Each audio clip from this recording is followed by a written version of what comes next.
Easy, day 5. Welcome to episode 5. This is the world's largest axe. Just in case you don't have enough record-breaking sculptures in the series, this is the biggest axe in the whole world. Stands about 11 metres tall, 7 metres wide at the head. What do you reckon weighs more out of this than a lobster? It's about the same size. I reckon this, because it's steel. This weighs what? Yeah. Do you want to know what? What? They weigh exactly the same. Wow. They're both 55 tonnes. So I would say this is the kind of axe, the appropriate size to kill a lobster of that size, except they don't actually kill lobsters around you, do they? They just boil them alive because they're all fucking sadists. So that's why it's here, not being used for out. This is in the town of Nakawik. The plaque reads, "World's largest axe. This giant axe symbolises the importance of the forest industry, past, present and future, to the town of Nakawik and the province of New Brunswick, 1991. So it's older than me, in fact. So basically they're just saying, we cut down a lot of trees. We're fucking dead good at it. I'm going to build this to prove it. So yeah, that's about that.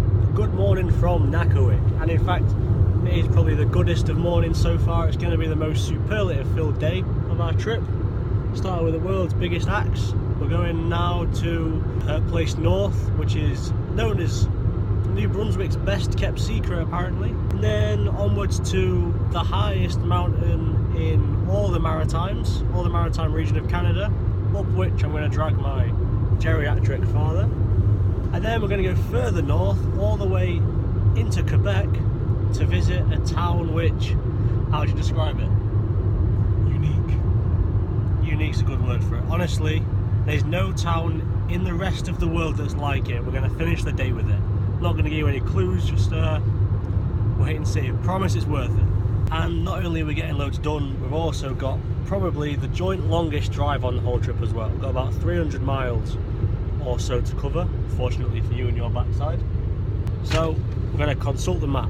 So once again, here's a map of New Brunswick. Yesterday we were here, then we drove up here and we stayed in Nakawik, Axe Town.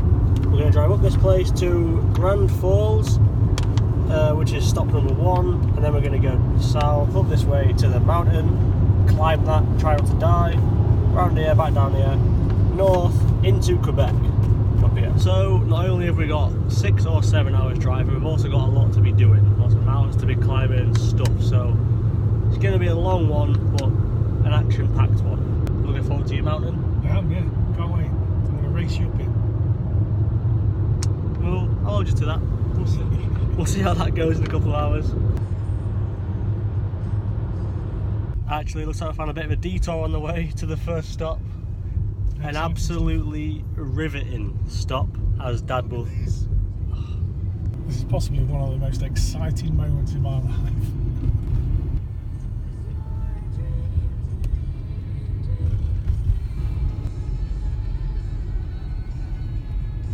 This isn't just the longest covered bridge in the world, it is by far the longest. That's impressive. You know what? I think this one's all you. I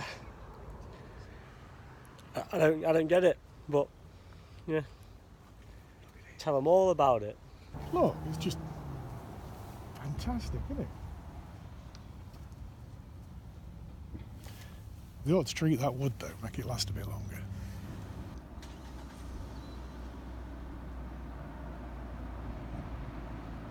I mean, it's all right. It's quite like impressive for when it was done. I just don't get it. It makes you think. It makes you realise that actually, somewhere in the world, there is a biggest or largest or heaviest something, isn't there?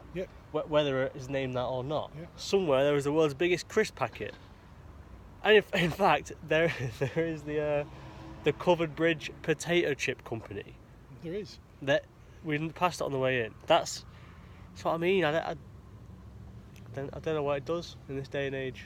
They started covering them to stop the timbers from rotting. Yeah, but what? I think if they were relevant, you'd still cover bridges, wouldn't you? You'd still put roofs on. Yeah, but if you look at that, right, that is a thing of beauty. And then you look at that concrete monstrosity over there. Which is the better bridge? Have you seen the wonder that is the Humber Bridge? Of course I have. I went when it opened. Right, so would you say that's better than the Humber Bridge? Yeah. Yeah. Now, if the Humber Bridge had a cover on it, it'd be a different story. Be a big cover, wouldn't it? Yeah. Probably blow away as well. Anything else you want to add about your love affair with wooden bridges before we move on? No, I don't think so. 1,282 feet. I just reckon when you start specialising titles, they lose their meaning a bit. Can you imagine going to the world's largest lobster statue, right, and then going to France and seeing the world's largest blue lobster statue that was actually 5 times smaller, but technically it is the largest blue statue of a lobster? Do you know what I mean? Anyway, less of that. That was the world's longest covered bridge, whether we like it or not. Did you enjoy that? I did, yeah. Was that Fantastic. Good detour? That was very good. Good. Anyway, onwards.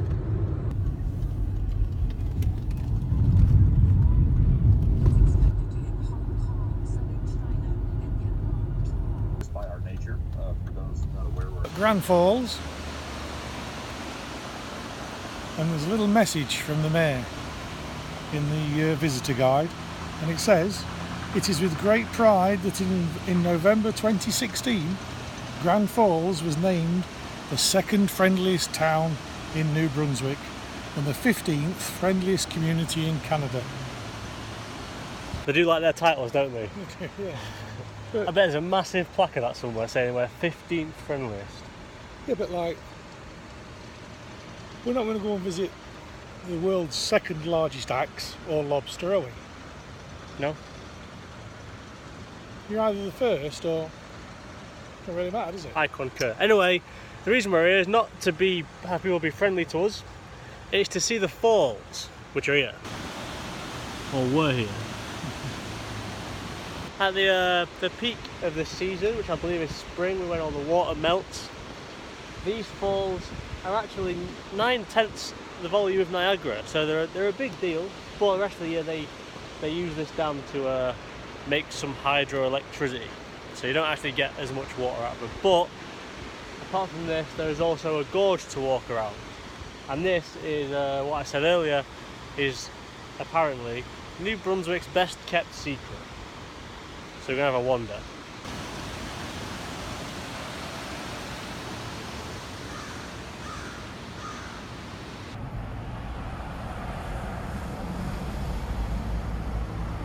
And to add to the excitement, we are now crossing the longest bridge in the world that is named after Ron Turncott for winning a horse race out in 1973.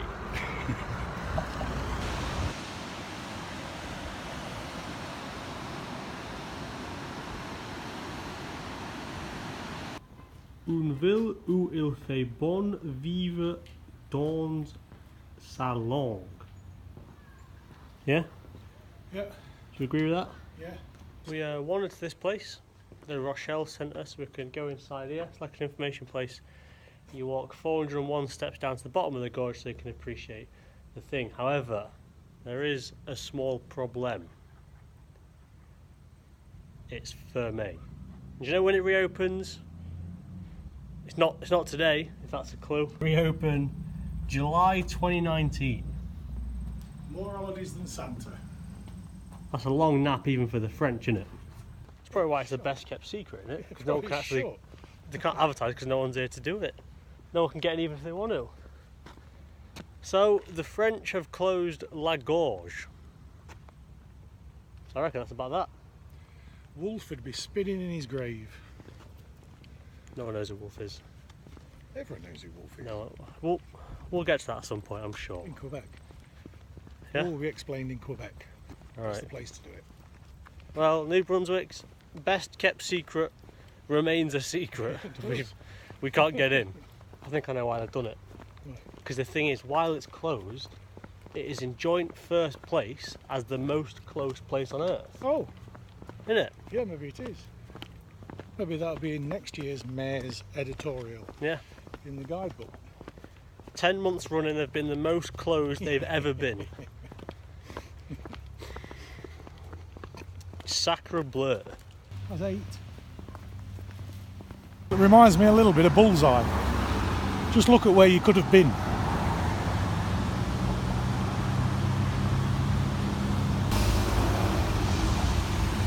Overall, the French have managed to close a bit of nature somehow.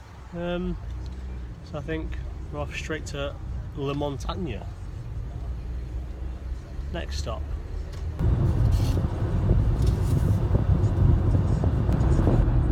There we go, 24 hours on the road. The driving, although we're doing a lot of hours and what have you, we're breaking it up regularly, but I haven't felt tired from driving at all. If it was in England, this would be stressful, and it's not. It's quite relaxing. You can actually enjoy the drive. We've been driving now for a good at least 15 minutes along this reasonably major road, and we haven't seen another vehicle. Not one. We're in either direction. It's just so easy. This is a middle-aged man's dream. Also, interestingly, turns out speed cameras are illegal in Canada. The road, without the speed cameras, is a lot safer because you ain't got someone who's tried to pass a lorry that's only allowed to do 40, suddenly jamming on his brakes because there's a camera in the only overtaking place on the road. This is just, everyone drives at the same speed, you can get where you're going, you never catch anybody up. It's brilliant.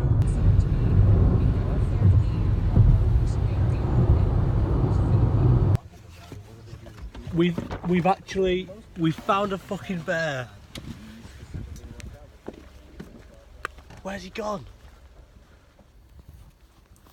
He ran in these trees somewhere. Bigger than you. Baby one, wasn't it? Yeah. Dead little. You don't want me to go in because I ain't got any bear spray on me, but I want to see it. Right, I'm not going to get attacked. I'm going to walk a bit closer. If you were a bear, which way would you have gone? I'd be trucking the car now. Bollocks, I'm at a steep bit. I can't get much higher than this.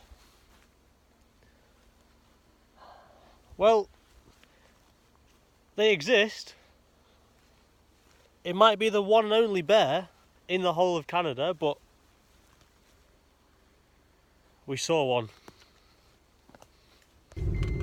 May not have caught it on camera, but we know they actually live and breathe now. We've seen a real life one. Yeah, ran away. A little cuddly thing. We might, fingers crossed, see some more.